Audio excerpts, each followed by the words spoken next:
నమస్తే ఠాగూర్ గారు. నమస్తే అమ్మాయి. సార్, రీసెంట్గా మనం చూస్తే గత 3-4 రోజుల నుంచి మాట్లాడుతూనే ఉన్నాము. ఏదైతే కోల్కతా ఇన్సిడెంట్ ఉందో, ఇవాళ పోస్ట్ మార్టం రిపోర్ట్స్ కూడా బయటికి రావడం జరిగింది. 14 నుంచి 16 ప్లేసెస్లో ఇంజూరీస్ మనం చూస్తూ ఉన్నాము. లిప్స్, చెస్ట్ అండ్ దాంతోపాటు ఊపిరితిత్తులు, బ్లడ్ క్లాటింగ్, ఇలా రకరకాలుగా మనం వింటూ ఉన్నాము. ఈ అమ్మాయికి సంబంధించి పోస్ట్ మార్టం రిపోర్ట్స్లో పూర్తి వివరాలు ఏంటి అండ్ న్యాయం వైపు కనుక మనం చూసుకుంటే ఏ విధంగా ఉండే అవకాశం ఉంటుంది అంటారు? అసలు ఆగస్టు 9 నుంచి ప్రతిరోజుకు ఒక్కొక్క మార్పులు జరుగుతూ 13వ తారీఖు నాడు ఈ ఇష్యూ అన్నది మన హైకోర్టు దృష్టిలోకి వెళ్ళింది. కలకట్టా హైకోర్టు దృష్టిలోకి. కలకట్టా హైకోర్టు దీన్ని సీరియస్గా తీసుకుంది. కలకట్టా లోకల్ పోలీసులు కరెక్ట్గా పనిచేయట్లేదు అని చెప్తూ సిబిఐకి కేసును రిఫర్ చేస్తూ హైకోర్టు ఇన్వాల్వ్ అయింది. అంటే పేరెంట్స్ అప్పీల్ చేసుకున్నారు. ఎప్పుడైతే పేరెంట్స్ అప్పీల్ చేసుకున్నారో హైకోర్టు ఇన్వాల్వ్మెంట్ అయిన తర్వాత అక్కడి నుంచి న్యాయం అంటే ఏమిటి అన్నది మనకి ప్రతి సంఘటనలో కూడా కనిపిస్తుంది ఈ ఇష్యూలో. ఇది కాకుండా రీసెంట్గా ఈ విషయం మీద సుప్రీంకోర్టు కూడా సుమోటోగా తీసుకుంది. మనం ఒక వీడియోలో కూడా చేసాం మనం కలిసి. ఏంటంటే సుప్రీంకోర్టు ఇన్వాల్వ్మెంట్ అవ్వాలి, ఒక త్రిసభ్య కమిటీ దీని మీద ఇన్వాల్వ్మెంట్ అయ్యి డైరెక్ట్ ఎంక్వైరీ చేస్తే బాగుంటుంది. ఈవెన్ సిబిఐ మీద కూడా చాలా అపోహలు ఉన్నాయి. ఎందుకంటే స్టేట్ గవర్నమెంట్ కంట్రోల్లో ఉంటుంది సిబిఐ, కాబట్టి సిబిఐ మీద కూడా కొన్ని అలిగేషన్స్ ఉన్నాయి కాబట్టి సిబిఐ కాదనుకున్నారు. బట్ అనుకున్నట్టుగానే మీడియా అయితేనేమి, మరొక రకంగా అయితేనేమి, మొత్తానికి సుప్రీంకోర్టు దృష్టిలో కూడా వెళ్ళింది. అందులో భాగం ఈరోజు మనకు వచ్చినట్టు అటాప్సీ రిపోర్టు.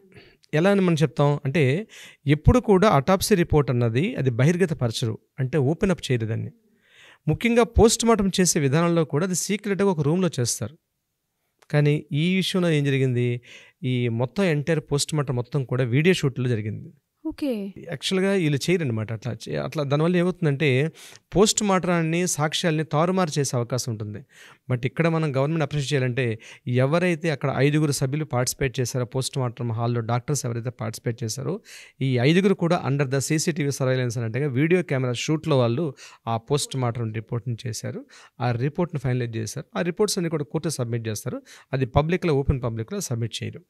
అయితే ఆ బయటకు వచ్చినటువంటి డాక్టర్స్ ఎవరైతే ఉన్నారో ఒక రిపోర్ట్ అనేది బయటకు రిలీజ్ చేశారు. మీడియాకి ప్రెస్ నోట్ రిలీజ్ చేశారు. ఏమి రిలీజ్ చేశారంటే, ఆ సూసైడ్ కాదు, ఇది పూర్తిగా ఒక మర్డర్ జరిగింది. ఫస్ట్ అనుకుంటే సూసైడ్ కాదు, ఇది ఖచ్చితంగా మర్డరే కాదు, ఇది అదర్ దాన్ 1 పర్సన్, ఒకరికన్నా ఎక్కువ మంది ఈ యొక్క ఇన్వాల్వ్ అయి ఉన్నారు అని కూడా స్పష్టత చేయడం జరిగింది.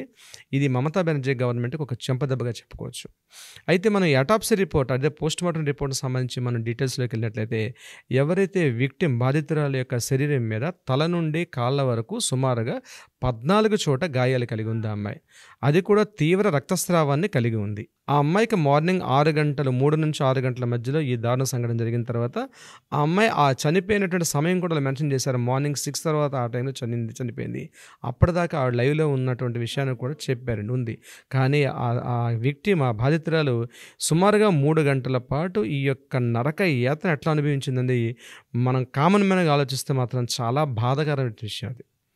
ఇక అటాప్సీ రిపోర్ట్ విషయానికి వస్తే, ఆమెకు తలలోని హ్యామరేజ్ జరిగింది, అంటే తలలో రక్తస్రావం గడ్డ కట్టిపోయింది. అంటే ఇక్కడ రిపోర్ట్ని మనం కొద్దిగా అనలైజ్ చేసుకుంటే, యాజ్ ఏ లీగల్గా మేము కొంత అనలైజ్ చేస్తాం కాబట్టి, ఎట్లా అనలైజ్ చేస్తామంటే, ఆ జరిగిన సంఘటన, ఇప్పుడు ఆ అమ్మాయిని ఏం చేశారు, మెడ మీద గట్టిగా ఒత్తి చంపారు. అప్పుడు ఆమెకు లెఫ్ట్ సైడ్ అంటే కుడి సైడ్ ఉన్నటువంటి, కుడివైపు దవడ బెండ్ అయి ఉంది. అక్కడ విషయం అంటే ఆమె దేహం పార్ట్ నుంచి ఎండింగ్ నుంచి చివరి వరకు ఎక్కడ కూడా గాయాలంటే ఫ్రాక్చర్స్ మాత్రం లేవు దేహం మీద. ఫ్రాక్చర్స్ లేకుండా ఒక బాడీని చంపడం అంటే ఒక మెడికల్కి మాత్రమే సాధ్యపడుతుంది. దవడలో ఎన్ని కండరాలు ఉంటాయి, ఏ కండరాన్ని ఇటువైపు తిప్పితే బాధ కలిగి ఉంటుంది, కానీ దేహం ప్రాణం పోదు. కళ్ళల్లోంచి ఎక్కడ ఒత్తి చేస్తే కళ్ళల్లోంచి బ్లడ్ బయటకు వస్తుంది. ఏ సందర్భంలో ఆమె యొక్క ముక్కు నుంచి రక్తం రావాలంటే ఇలా చేయాలి. ఆమె యొక్క లిప్స్ని కట్ చేసేసి ఆమె లిప్స్ కూడా ఆ బ్లడ్ రావాలంటే బాడీలో ఏ పార్ట్స్ని ఎక్కడెక్కడ ఏ కండరాలని పట్టుకుంటే బయటకు వస్తుంది. భయోత్పాతం అంటే ఒక భయంకరమైనటువంటి దాడి, అటాక్. అది ఒక మూకుమ్మడి అటాక్ దాడి. ఒక నరమురగాలు అటాక్ చేస్తే ఎలా ఉంటుంది. నిజంగా డాక్టర్సా, లేకపోతే వాళ్ళు ముసుగేసుకున్నటువంటి మానవ మృగాలు అని చెప్పడానికి కూడా బహుశా తెలుగు భాషలోని, ఇంగ్లీష్ లిటరేచర్లో వర్డ్స్ని వెతుక్కోవాల్సి వస్తుందేమో. అంత పాశవికంగా, అంత అవాస్తవికంగా, అసలు దుర్భరంగా ఆ తల్లిని వాళ్ళు చేయడం జరిగింది అక్కడ. ఇక మెడ మీద ఏం చేశారు, ఎక్కడైతే ఆమెకి, దీనికి ఏమంటారంటే పెరిస్టాల్టిక్ మూమెంట్స్ అంటారు, అంటే ఆహారవాహిక అంటారు. ఈ ఆహారవాహిక నుంచి వెళ్తుంటుంది. ఇక్కడ 2 వైప్స్ ఉంటాయి ఇక్కడ, అంటే ఒకటి ఎయిర్ పాసింగ్ ఉంటుంటుంది, మన ఫుడ్ పైప్ ఒకటి ఉంటుంది. ఈ రెండింటిని కూడా గట్టిగా ప్రెస్ చేశారు. ఆమె మెడ కూడా బాగా వాచిపోయి ఉందని ఆ రిపోర్ట్లో కూడా రాయడం జరిగింది. ఇక ఇంటర్నల్ పార్ట్స్ వచ్చినట్లయితే హెవీ బ్లీడింగ్, లివర్, లంగ్స్లోకి బ్లడ్ బ్లడ్ వెళ్ళిందండి అంటే ఏ రకంగా ఎంత గట్టిగా ఒత్తారని చూడండి, ఎంత హెవీ ప్రెస్, ఎక్కడ ప్రెస్ చేస్తే లంగ్స్లోకి బ్లడ్ వెళ్తుందో కూడా తెలిసిన విధంగా ప్రెస్ చేశారు లంగ్స్లోకి కూడా. ఎగైన్ ఇంటర్నల్ బ్లీడింగ్ ఆమెకి, రైట్ చెస్ట్ లెఫ్ట్ చెస్ట్ అంతా కూడా గాయాలు భయంకర. అవి ఎలా అంటే ఏదైనా ఇన్స్ట్రుమెంట్ ఉపయోగించారని కూడా సస్పెక్ట్ చేశాడు అక్కడ. అక్కడ నుంచి కిందకు వచ్చిన తర్వాత ఆవిడ యొక్క విజినా పార్ట్ ఏదైతే ఉందో మనం మాట్లాడుకోవడం కష్టం. అక్కడ విసిడ్ అని ఒక టెర్మినాలజీ వాడారు. విసిడ్ అంటే ఇట్స్ నాట్ ఏ మనం అనుకున్న రెగ్యులర్ వర్డ్ కాదు, అది ఒక జిగురు లాంటి పదార్థం అని చెప్పడం జరిగింది. అక్కడ ఒక 155 grams ఒక విసిడ్ అన్నది అక్కడ కలిగి ఉంది. అది ఏంటంది వాళ్ళ వర్డ్ అయితే క్లియర్గా చెప్పలేదు, ఈ వర్డ్ వాడారు VICID అంటే ఒక జిగురు లాంటి పదార్థం ఉంది, విజినా పార్ట్ ఉంది. ఇక మనం అనుకుంటే బాడీలో ఎక్కడైతే డ్యామేజెస్ అయితే జరగలేదు. కింద పార్ట్కి వచ్చినట్లయితే ఆ రైట్ లెగ్ కూడా యాంకిల్ అక్కడ బెండ్ అయిపోయి ఉంది. అలాగే కిందన పాదాల వరకు అనేక గాయాలు కలిగి ఉంది. అంటే శిరస్సు నుంచి పాదాల వరకు ఇంటర్నల్ ఆర్గన్స్ ఎక్స్టర్నల్ ఆర్గన్స్ అన్నీ కూడా హెవీ డ్యామేజ్. అయితే ఇక్కడ సస్పెక్ట్ చేయాల్సింది మనం ఈ అటాప్సీ రిపోర్ట్ కాకుండా మనం ఇంకొక యాంగిల్ ఆలోచిస్తే జనరల్గా ఆర్జికర్ మెడికల్ కాలేజ్లో ఇలాంటి సంఘటనలు సర్వసాధారణం. 2001లో 2003లో 2014లో 2016లో ఎవ్రీ ఇయర్ ఏదో ఒక రకంగా జరుగుతుంటే వాటి అన్నింటినీ కూడా సూసైడ్ అని ఒక హుక్ చేసేసి వాటిని ఆ సాక్ష్యాలు క్లోజ్ చేసేసారు. అయితే మన ఫార్చునేట్ అనాలి, ఆ కాలేజ్ అన్ఫార్చునేట్ అనాలి. ఏం జరిగింది ఇక్కడ? ఈ మీడియా వల్ల, సిబిఐ వల్ల, హైకోర్టు ఇన్వాల్వ్మెంట్ వల్ల, టోటల్ రిపోర్ట్స్ అన్నీ బయట రావడం వల్ల అసలు విషయం తెలిసింది. వాళ్ళ ఇంటెన్షన్ ఏంటంటే, వాళ్ళ మెయిన్ మాల్ ఇంటెన్షన్ ఏంటి, ఆ కాలేజీలో కొన్ని అవాస్తవిక సంఘటనలు జరుగుతూ ఉన్నాయి. హ్యూమన్ ట్రాఫికింగ్ కావచ్చు, లేకపోతే ఇంటర్నల్ ఆర్గాన్స్ ట్రాఫికింగ్ కావచ్చు, ఇట్లాంటివన్నీ జరుగుతున్న డ్యామేజెస్ వల్ల ఈ అమ్మాయి వినకూడనటువంటి వినిందో, చూడకూడని దృశ్యాన్ని చూసిందో ఏదో తెలియదు. దానివల్ల ఈ అమ్మాయిని హెరాస్మెంట్ చేయడం జరిగింది కాలేజీలో. హెరాస్మెంట్ ఎవరు చేశారు? కాలేజీకి సంబంధించినటువంటి అదే స్టూడెంట్స్లో ఒక రౌడీ మూక అని మనం అనుకోవచ్చు. వీళ్ళు ఈ మీద అటాక్ చేశారు అని మనకు అర్థమవుతుంది. అంటే జరుగుతున్న స్టోరీస్ని మనం లింక్ చేసుకుంటూ వెళ్తే మనకు అర్థమైంది అది. వీళ్ళ మదర్ ఏం చెప్పారు పబ్లిక్ మీటింగ్లోకి వచ్చేసి, మా అమ్మాయి గడిచిన 3 days నుంచి చాలా అప్సెట్లో ఉంది, కాలేజీకి వెళ్ళడానికి కూడా తను చాలా ఇబ్బంది పడుతుందన్న వర్డ్ను కూడా ఆవిడ చెప్పడం జరిగింది. ముందు రోజు సాయంత్రం ఆగస్టు 8 4 గంటల సమయం ప్రాంతంలో సందీప్ ఘోష్ యొక్క ఛాంబర్లోకి అమ్మాయి వెళ్ళడం, మళ్ళీ వెళ్తూ ఏడ్చుకుంటూ వచ్చిందని కొంతమంది స్టూడెంట్స్ కూడా అక్కడ మీడియాలో మనం చూసినటువంటి ఈ శాటిలైట్ ఛానల్స్లో మనం చూసినట్టు న్యూస్ బులెటిన్లు కూడా కనిపిస్తుంది. అమ్మాయి వెళ్ళింది ఈవినింగ్ 4 o'clock అని. బట్ అక్కడ ప్రిన్సిపాల్కి ఈమెకి ఏం జరిగిన సంఘటన బయటికి రాలేదు. తర్వాత వచ్చిన ఆడియో క్లిప్స్లో మనకు తెలిసిన ఇన్ఫర్మేషన్ ఏంటంటే, వీళ్ళ ఫ్రెండ్స్ మాట్లాడుకున్నారు, ఇవన్నీ మనం అనుకున్నటువంటి కొన్ని అసాంఘిక కార్యకలాపాలు జరిగాయి, ఈ అమ్మాయి దాన్ని ప్రతిఘటించింది కాబట్టి భారీ మూల్యం చెల్లించుకుంది అన్నారు. దీన్ని సూసైడ్గా కవర్ చేద్దాం అనుకున్నారు. అయితే ఇక్కడ ఒక విషయం ఏంటంటే, ఇంత పాశవికంగా, ఇంత దైన్యంగా ఎందుకు చంపారంటే, ఇలాంటివి కానీ మీరు కానీ చేసినట్లయితే మీ యొక్క లైఫ్ ఇలాగే ఉంటుందని స్టూడెంట్స్కి ఒక ఇండైరెక్ట్ మెసేజ్, ఒక బెదిరింపు. అంటే స్టూడెంట్స్ ఇలాంటి భయోత్పాదన కలిగారు అనుకోండి, ఇలాంటివి పట్టించుకోకుండా ఉంటారని ఒకే ఉద్దేశంతో ఇంత పాశవికంగా అటాక్ చేశారంటే, ఇప్పుడు మనకు పోస్ట్ మార్టం 2 విషయాలు తెలుస్తాయి. ఒకటి ఏంటంటే, కోపం వచ్చి కొట్టేయడం వేరు, ఫట్మని కొడతారు, అతను ఏదో దెబ్బ తగిలో ఇంకోటి తగిలో పడిపోతారు. లేదా కోపంతో కొట్టారనుకోండి, కాస్త ఆవేశంతో కొట్టారనుకోండి, ఇంకొక రకంగా డ్యామేజ్ అవుతాయి. కానీ ఇది అట్లా కాదు, క్రూయల్టీ అంటే అండర్ సెక్షన్ 376 చెప్తుంది క్రూయల్టీ. సరే 498లో క్రూయల్టీ వస్తుంది, సెక్షన్ 376 గ్యాంగ్ రేప్ కిందకు వస్తుంది. అక్కడ ఇవన్నీ ఇంపోజ్ చేస్తారు ఈ సెక్షన్స్లో. 376 ఏం చేస్తుందంటే gang rape and murder, 302 murder కిందకి వెళ్తుంది, 376 ద గ్యాంగ్ రేప్. సో ఇక్కడ ఏం చెప్తారు వీళ్ళు, పాశవికంగా చంపడం, అమానుషంలో క్రూయల్టీ కలిగినటువంటి. ఇది మనకు కూడా బిఎన్ఎస్లో ఏం చెప్తున్నారంటే సెక్షన్ 103 అండ్ 64 కింద వీటిని కేసు నమోదు చేశారు. కాలేజీ వాళ్ళు కావాలనే ఉద్దేశంతో చేశారు దీనిని అన్నది ఇక్కడ మనకి స్పష్టంగా కనిపిస్తుంది, అర్థమవుతుంది. పాప ఒక అమాయకురాలు బలైపోయింది.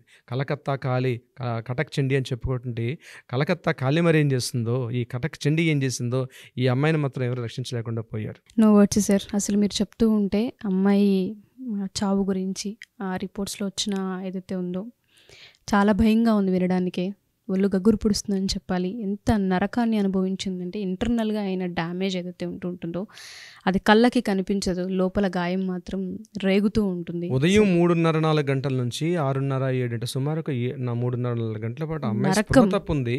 తన బాధ వ్యక్తపరచుకోలేదు. ఆ 3 గంటలు నరకయాతనన్న పదం కూడా సరిపోదేమో బహుశా. మీరు అన్నట్టుగానే జస్టిస్ అని త్వరగా రావాలి.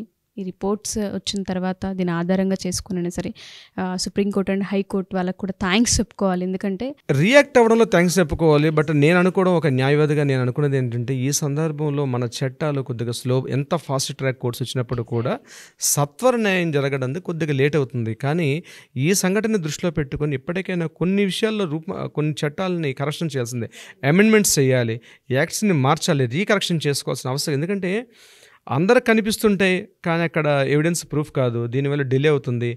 ఈ బాధితులు తిరుగుతూనే ఉంటారు, ఏళ్ల తరబడి నెలల తరబడి కోర్టుకి ఆశ్రయిస్తారు. ఆ డిలేని లేకుండా గనక చేయగలగాలి.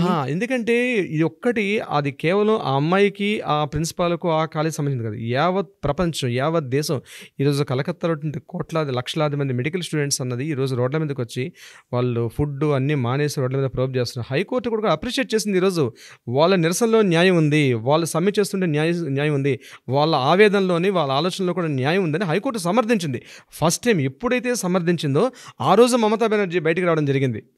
ఇప్పుడు రియాక్ట్ అయింది. కోర్టు ఎప్పుడైతే రియాలిటీ చేసింది, ప్రోబ్ చేసిన స్టూడెంట్స్ని సపోర్ట్ చేసిందో అప్పుడు అర్థమైంది ఆమెకి ఇది యాక్చువల్గా ఎక్కడికో దారితీస్తుందని చెప్పి తను బయటకు వచ్చి ఈరోజు తను కూడా ఒక దీనిలాగా సిగ్గుందా అండి మమతా బెనర్జీ గవర్నమెంట్కి, ఒక పవర్ఫుల్ ఒక చీఫ్ మినిస్టర్ రోల్లో ఉన్నటువంటి ఒక నాయకురాలు, ఒక మహిళ, సాటి మహిళకి అన్యాయంపై స్పందించే తీరు ఈరోజు హైకోర్టు కూడా తప్పు పట్టింది. ఈరోజు ఎక్కడైనా ప్రభుత్వం చర్యలు తీసుకోవాల్సింది పోయి దొంగ నడిచినట్టుగా ఉంది ఇక్కడ జరిగిన సంఘటనలు చూసినట్లయితే. మమతా బెనర్జీ రోడ్ల మీదకి రావడం ఏంటి, ప్లకార్డ్స్ పట్టుకుంటూ ఆమె ఇట్లా మాట్లాడుకుంటూ వెళ్ళడం, యావత్ ప్రపంచం కూడా సిగ్గుగా నిలబడిపోయింది ఈరోజు తను చేసే దృష్టిని. నా ఉద్దేశం ఏంటంటే మమతా బెనర్జీ ఈ రోజుకైనా రిజైన్ చేసి పబ్లిక్లోకి వచ్చేసి, ఎందుకంటే వైద్య ఆరోగ్య శాఖ మంత్రి కూడా ఆవిడ, కేవలం ముఖ్యమంత్రి కాదు, ఈ పర్టికులర్ శాఖ కూడా ఆవిడ మంత్రిగా పనిచేస్తుంది. ఈరోజు రిజైన్ చేసేసి హ్యాపీగా బయటకు వచ్చి తప్పు జరిగిందని ప్రజల ముందు దోషిగా నిలబడగలిగితే మాత్రం తృణమూల కాంగ్రెస్ పార్టీకి కానీ మమతా బెనర్జీ కానీ లైఫ్ ఉండే అవకాశం ఉంటుంది. లేని పక్షంలో భారీ మూల్యం చెల్లించుకుంటారు అమ్మాయి. ఎగ్జాక్ట్లీ. సో మీరు అన్నట్టుగానే అమ్మాయి విషయంలో జస్టిస్ అనేది డిలే అవ్వకుండా అతి త్వరగా రావాలి అని ఎంతో కోట్ల మంది ఆడపిల్లలు, ప్రజలందరూ జస్టిస్ కోసం పోరాడుతున్నారు. అది త్వరగా వచ్చేసి అమ్మాయి ఆత్మకు శాంతి కలగాలని కోరుకుందాం. Thank you sir. Thank you so much. Thank you so much అమ్మాయి.